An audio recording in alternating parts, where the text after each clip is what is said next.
We're going to start this video off with a nice urban hike within the city limits of Calgary.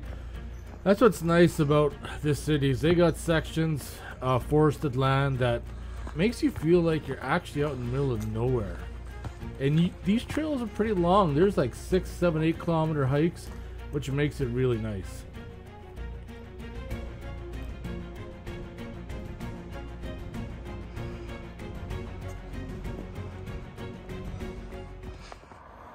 TCs, are you feeling the wind in your hair? Are you? Oh, I know. Doesn't the breeze feel nice? TCs, what are you doing? Do you see a kill? Do you? Oh, this is a first. Every time I'm laying down on the couch, tomcats would jump down and have a nap on me, but he must be too tired. He doesn't want to move. You can see his tail twitching at the bottom. DCs, you don't want to cuddle? See? He acknowledges me, but he ain't moving. DCs. No cuddles? No cuddles? Doms! Doms, no cuddles? Come on. Oh, he's had a change of mind. He's coming over.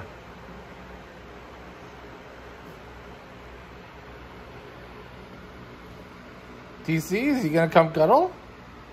DCs. Oh, I know. You gonna come cuddle? Are you gonna come? Come on. Come on. Yeah.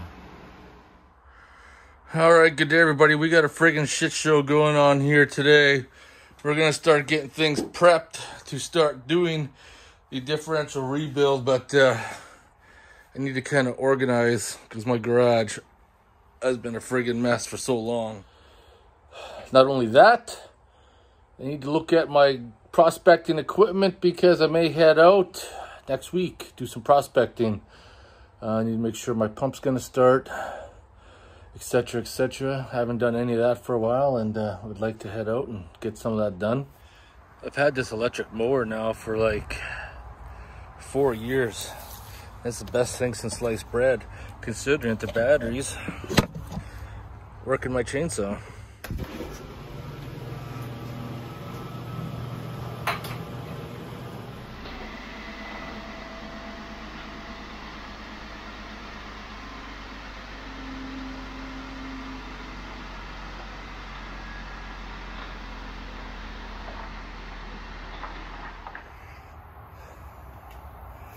Feeling good about the Jeep. I just gotta take it out and start driving it, but sure is nice. No more oil slick on the ground. When you have shit piled up on shit, where do you even begin? So I got the rebuild kit, the gears underneath. I've had really good luck with USA standard gears. There's the Timken bearings for the front axle. We won't be touching that for a bit. Do you ever buy stuff randomly and think I might need it someday? That's exactly what I did right here. Universal overhead valve spring compressor. Just because you never know. So I got rear end cover, that's oil for the Jeep, new rear springs, backing plates and rear brake cables, and the True Track. I found all the parts I needed to get the rear end started. So this is a perfect fail right here. I thought I was out of the right stuff. I thought for sure I had a spare one. Couldn't find it. Ordered one. And now that I'm cleaning up, look what I found. Well, it's better than nothing. That's for sure. I got a little bit of a workspace now. I got my Simply Lube. I got some grease, some gear oil. When I'm working on the differential, can get things set up. Looking at all my parts. The Cummins 4BT was holding up the carpets and stuff for the JK. I put those away somewhere else. Now it's just holding up a tarp, fire blankets, and brake line. Everything right there. Like I said before, all those boxes right there, the big pile there, right there, all that right there is all basically for that axle. Once I get that axle assembled, I can start looking at putting it in. I got the 2-inch die for the bender.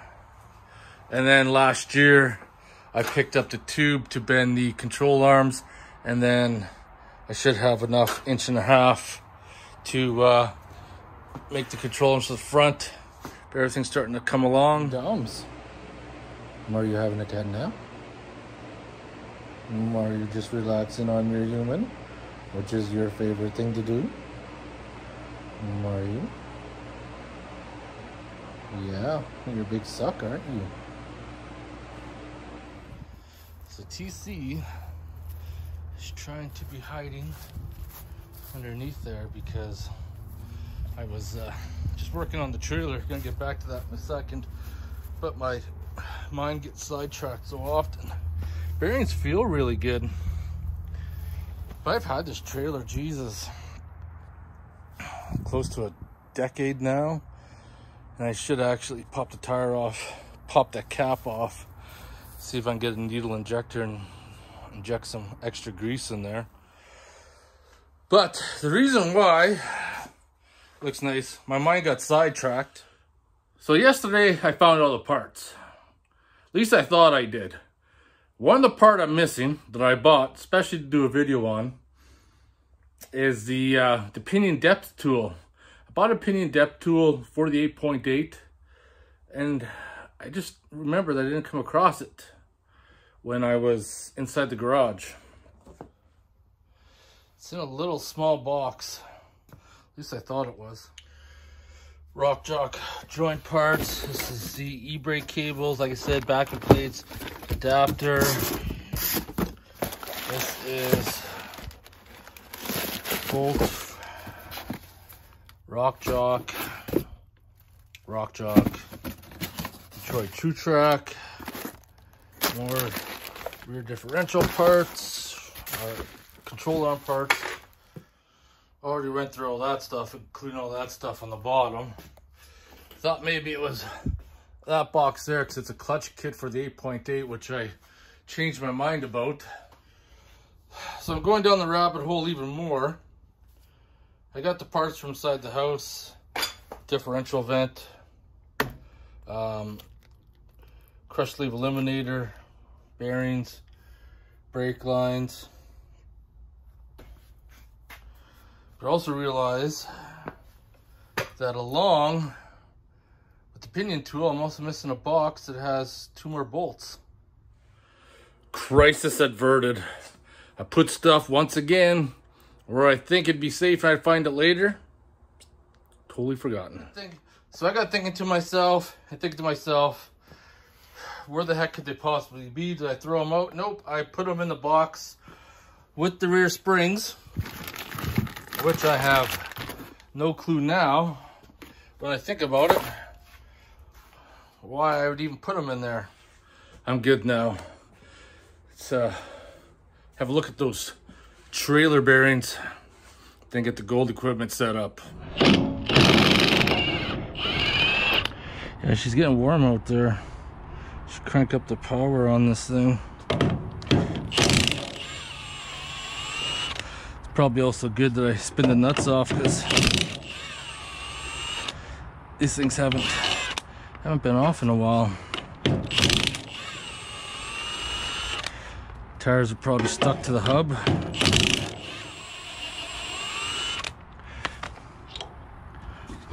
Oh no, it's not. It's not at all. All right. Key is. Oh, that's gonna come off pretty easy. Probably won't even have to worry about ruining it. Probably get that back in afterwards. There we go. Grease is not dry, that's for sure. And it looks like I can get a needle in there as well. Second thought, I'm gonna pop the hub off because I can grease the front bearing, but the rear one won't. The only way to really get that bearing out in the bottom out there is to remove the seal. It comes out to the bottom. I'm not going to replace the seal, but I bought this grease kit a long time ago, and it's got a needle-like attachment, and I just stick it down in there in the bearing, start pumping it full of grease. Grease isn't dry, so I don't have to worry about that. I just need to stuff it right full, then I'll be good to go. Side here spins really good too. Those bearings were starting to get dry. You definitely feel it. Take a cold chisel, splits it right away, at least in my case. Go all the way around. Take my little miniature pry bar. There we go. Just taking the needle, injecting it right full of grease, multiple spots.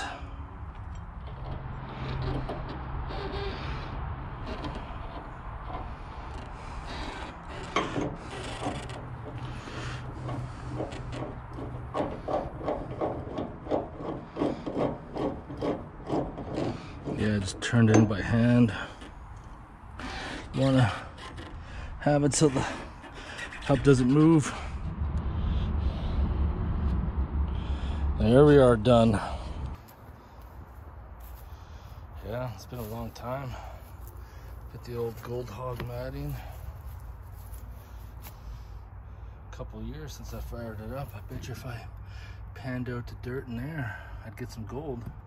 But I need to get the water hose and fill the pump up, and then start it up, make sure it runs.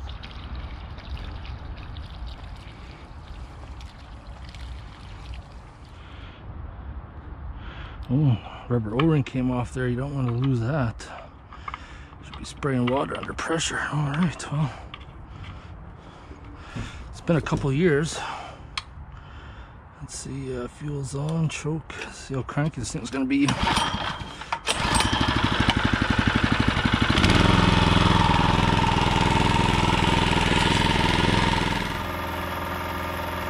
That is freaking crazy. 2 poles and they're fired up after sitting for like 2 years.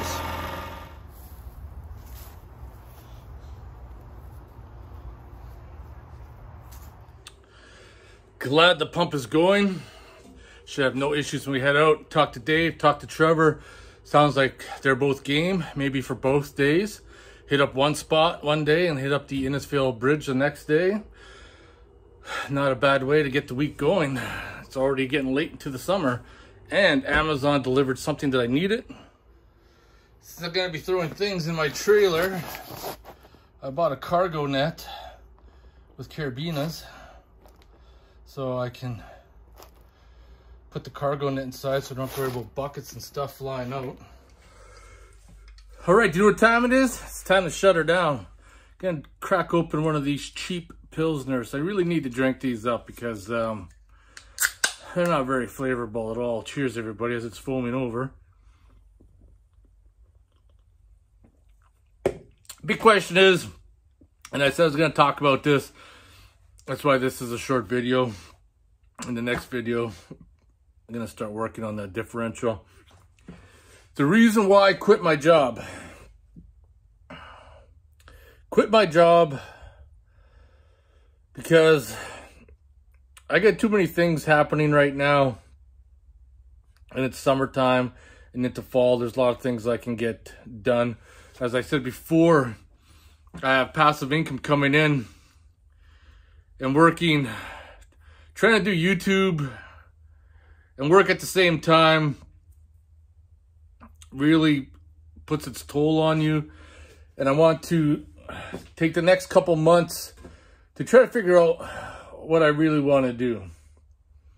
You know, I have a tax number, so I could actually charge people to do jobs and stuff if I really wanted to. Right now, I just want to focus on getting all my vehicles finished, up to par. Like with working, there's no way I'd be able to get all my projects done, get that differential built, installed, plus trying to go camping, plus trying to go gold pounding. The next 2 months, 2.5 months, which I plan on taking off. If I can't find a job in the fall, it might end up being longer, but ultimately my goal is that I want to work in the winter and I want to have the summers off. And I'm going to ride this bubble as long as I possibly can. Because in the wintertime, it gets cold. It gets gray here. And I definitely just don't want to be sitting around the house. That's going to get pretty lame. That's really the focus I want to be at. Find a job for the wintertime. Off for the summertime. Do my thing. Back and forth. This and that. Things could change too. You never know. But that's definitely where I'm sitting. And for the main reason, let's have a sip of this beer. I wasn't happy where I was at.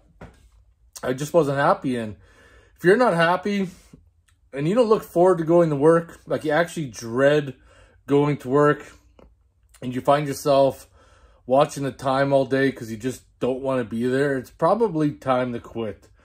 And there's a lot of functions being involved, which I'm not going to get into it, the whole drama, because, you know, some people may like working where I was, but that place just was not for me. I had to pack it up. I could have rode my contract out an extra week and it would have been expired, but I got to the point where I just couldn't take it anymore. So under the terms of the contract, all I had to do is give a week's notice, and I gave a week's notice and terminated my contract like a week early because I just couldn't do it. I just couldn't do it. I just hated going to work. I've been doing that type of stuff over and over again, like for years and years. Same old stuff. There's nothing new. There's nothing challenging. And I just, mentally, I need to take a break. I need to take a break and focus on myself, recharge myself, get back out there and decide what I really want to do. Ultimately, if I could find like a part-time job doing the trade that I'm in, like 2 to 4 days a week, I'd be perfectly happy with that too, right? There was a job a little while ago that came up for a part-time millwright in a brewery, which would have been absolutely perfect, but wrong time, right job kind of thing. And maybe something like that comes up again. I'm definitely keeping my eye open, but right now I need to focus on getting all my projects done, produce a shit ton of content. Once the leaves start turning yellow and it starts getting cold, that's when I'm going to start looking for a job to tie me over for the winter time, bank some extra money for any extra projects, any trips for the next coming up year. That's what the plan is. We're going to see how it's going to play out. Who knows? Maybe in a year I could be living in a cardboard box on the street broke. You never know what's going to happen. Anyways, I want to thank you guys for watching. It's motherfucking beer time. If you have any questions or comments, post them below. I'll see you guys in the next one.